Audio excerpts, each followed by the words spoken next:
Tripura football association পরিচালিত এ division football টুর্নামেন্টকে সামনে রেখে রবিবার জার্সি উন্মোচন করল কল্যাণ সমিতি। পাশাপাশি এদিন জার্সি তুলে দেওয়া হয় কল্যাণ সমিতির ফুটবল দলের খেলোয়াড়দের হাতে।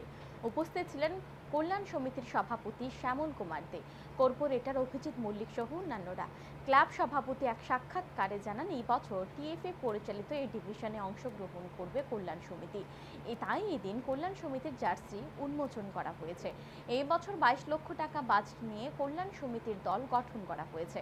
ফুটবল দলের মণিপুরের 12 জন খেলোয়াড়, মিজোরাম থেকে 1 জন খেলোয়াড় রয়েছে, বাকি খেলোয়াড়রা রাজ্যের।